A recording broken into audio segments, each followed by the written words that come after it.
Social media marketing ചെയ്യുന്ന സമയത്ത് നമ്മുടെ മാർക്കറ്റിംഗ് ക്യാമ്പയിൻസ് വിജയിക്കണമെന്നുണ്ടെങ്കിൽ നമുക്ക് കൃത്യമായ ഒരു സ്ട്രാറ്റജി വേണം. എന്നാൽ മാർക്കറ്റ് റിസർച്ച് ചെയ്താൽ മാത്രമേ നമുക്ക് വളരെ എഫക്റ്റീവ് ആയിട്ടുള്ള ഒരു സ്ട്രാറ്റജി ഡെവലപ്പ് ചെയ്യാൻ സാധിക്കുകയുള്ളൂ. ഈ മാർക്കറ്റ് റിസർച്ചിന് സഹായിക്കുന്ന ടൂളാണ് ChatGPT. ChatGPT ഉപയോഗിച്ചിട്ട് എങ്ങനെയാണ് മാർക്കറ്റ് റിസർച്ച് ചെയ്യാം എന്ന് വിശദീകരിക്കുന്ന വീഡിയോയിലേക്ക് എല്ലാവർക്കും സ്വാഗതം. മാർക്കറ്റ് റിസർച്ച് വളരെ സിമ്പിൾ ആയിട്ട് പറയാം. അതായത് നമ്മുടെ ടാർഗറ്റ് ഓഡിയൻസ് സോഷ്യൽ മീഡിയ പ്ലാറ്റ്ഫോമുകളിൽ ആക്റ്റീവ് ആയിരിക്കുന്ന സമയത്ത് അവർ ഏറ്റവും കൂടുതൽ കാണാൻ ആഗ്രഹിക്കുന്നത് എന്താണ്, കാണാൻ ആഗ്രഹിക്കാത്തത് എന്താണ്, അതുപോലെ തന്നെ നമ്മുടെ കോമ്പറ്റീറ്റേഴ്സ് എന്തുതരം കണ്ടന്റാണ് ഉപയോഗിക്കുന്നത്, അതുവഴി വളരെ എൻഗേജിംഗ് ആയിട്ടുള്ള കണ്ടന്റ് നമ്മുടെ കസ്റ്റമേഴ്സിന് നൽകുന്നതിന് വേണ്ടിയാണ് റിസർച്ച് നടത്തേണ്ടത്. സോഷ്യൽ മീഡിയയിലെ റീച്ചും എൻഗേജ്മെന്റും കൂട്ടാൻ ഈ റിസർച്ച് അത്യാവശ്യമാണ്. ബ്രാൻഡ് ബിൽഡ് ചെയ്യാനും ബ്രാൻഡ് അവയർനെസ് ക്രിയേറ്റ് ചെയ്യുന്നതിനും അതുവഴി ലോയൽറ്റിയുള്ള കസ്റ്റമേഴ്സിന് ലഭിക്കുന്നതിനും ട്രെൻഡിംഗ് ആയിട്ടുള്ള കണ്ടന്റുകൾ നൽകേണ്ടതുണ്ട്. ChatGPTക്ക് നൽകുന്ന കൃത്യമായുള്ള പ്രോംപ്റ്റിന് അനുസരിച്ചാണ് നമുക്ക് റിസൾട്ട് ലഭിക്കുന്നത്. നമ്മുടെ ഗോൾ എന്താണെന്നുള്ളത് ആദ്യമേ സെറ്റ് ചെയ്യണം. നമുക്ക് എന്താണ് ആവശ്യം, നമ്മുടെ ഇപ്പോഴത്തെ കറണ്ട് ട്രെൻഡ് ആണോ അല്ലെന്നുണ്ടെങ്കിൽ കോമ്പറ്റീഷനെ കുറിച്ച് പഠിക്കാനാണോ, ആദ്യമേ നമ്മൾ ഇത് സെറ്റ് ചെയ്തതിനു ശേഷം അതിനനുസരിച്ചുള്ള പ്രോംപ്റ്റാണ് നൽകേണ്ടത്.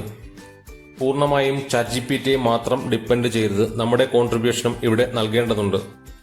ഏത് ടൂളും ഏത് AI ടൂളും നമ്മുടെ ജോലി ഇല്ലാതാക്കുകയല്ല, നമ്മുടെ ജോലി എളുപ്പമാക്കുകയാണ് ചെയ്യുന്നത്. അപ്പോൾ ChatGPTക്ക് നൽകുന്ന പ്രോംപ്റ്റ് വളരെ സ്പെസിഫിക് ആയിരിക്കണം. ഉദാഹരണത്തിന് what are the social media trends എന്ന് ചോദിക്കുന്നതിന് പകരം what are the top 5 social media trends four small businesses in 2024 എന്ന് ചോദിക്കുക. നേരത്തെ പറഞ്ഞ പ്രോംപ്റ്റ് നമുക്കിവിടെ പ്രാക്ടിക്കലായിട്ട് ഉപയോഗിച്ച് നോക്കാം. What are the top social media trends ആണ് ഇവിടെ ഞാൻ ആ പ്രോംപ്റ്റാണ് നൽകിയിരിക്കുന്നത്. എനിക്ക് ലഭിച്ച റിസൾട്ട് വളരെ സ്പെസിഫിക് ആണ്. അടുത്ത പ്രോംപ്റ്റ് ഞാൻ നൽകാൻ പോകുന്നത് ഞാൻ ചെയ്യുന്ന ബിസിനസ്സിന് വേണ്ടിയുള്ള എന്റെ നീഷിലേക്കുള്ള ഒരു പ്രോംപ്റ്റാണ് ഞാൻ നൽകാൻ പോകുന്നത്.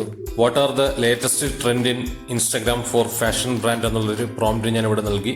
അതിനുള്ള സ്പെസിഫിക് ആയിട്ടുള്ള ഒരു റിസൾട്ടാണ് എനിക്കിവിടെ ലഭിച്ചിരിക്കുന്നത്. നമ്മൾ നൽകിയ പ്രോംപ്റ്റിന് കൃത്യമായിട്ടുള്ള ആൻസർ ലഭിച്ചില്ല എങ്കിൽ പ്രോംപ്റ്റിൽ വ്യത്യാസങ്ങൾ വരുത്തി ഉപയോഗിക്കുക. ChatGPTയെ മാത്രം പൂർണ്ണമായി ഡിപ്പെൻഡ് ചെയ്യരുത്. നമുക്ക് ലഭിച്ച റിസൾട്ട് റിവ്യൂ ചെയ്ത് നോക്കണം. ഉദാഹരണത്തിന് പുതിയൊരു social media platform ChatGPT recommend ചെയ്തു. എന്നിരുന്നാലും നമ്മളത് പ്രാക്ടിക്കലായിട്ട് ഉപയോഗിക്കാൻ പറ്റുമോ എന്നുള്ള കാര്യം ചെക്ക് ചെയ്യണം. സോഷ്യൽ മീഡിയയിലെ ട്രെൻഡും ഓഡിയൻസിന്റെ താല്പര്യങ്ങളും സ്ഥിരമായി മാറിക്കൊണ്ടിരിക്കും. ഇത് മോണിറ്റർ ചെയ്താൽ മാത്രമേ നമ്മുടെ കണ്ടന്റ് സ്ട്രാറ്റജിയും അതിനനുസരിച്ച് മാറ്റാൻ സാധിക്കുകയുള്ളൂ. ചില കാര്യങ്ങൾ കൂടി പറയാനുണ്ട്. അതായത് ChatGPTക്ക് പ്രോംപ്റ്റ് നൽകുമ്പോൾ വളരെ ഡീറ്റെയിൽ ആയിട്ടുള്ള പ്രോംപ്റ്റ് നൽകുക. റിസർച്ചിന് വേണ്ടി സോഷ്യൽ മീഡിയ പ്ലാറ്റ്ഫോമുകളും മറ്റ് അവൈലബിൾ ആയിട്ടുള്ള റിസോഴ്സുകളും ഉപയോഗിക്കുക. ട്രെൻഡിൽ വരുന്ന ചേഞ്ചസിന് അനുസരിച്ച് നമ്മുടെ പ്രോംപ്റ്റിലും ചേഞ്ചസ് വരുത്തേണ്ടതുണ്ട്. വീഡിയോ വാച്ച് ചെയ്തതിന് വളരെ നന്ദി. എന്റെ ഈ കണ്ടന്റ് നിങ്ങൾക്ക് വളരെ ഉപയോഗപ്രദമാകുമെന്ന് ഞാൻ പ്രതീക്ഷിക്കുന്നു. മാത്രമല്ല നിങ്ങളുടെ അഭിപ്രായങ്ങളും നിർദ്ദേശങ്ങളും കമന്റായി രേഖപ്പെടുത്തുമെന്ന് ഞാൻ ആഗ്രഹിക്കുന്നു.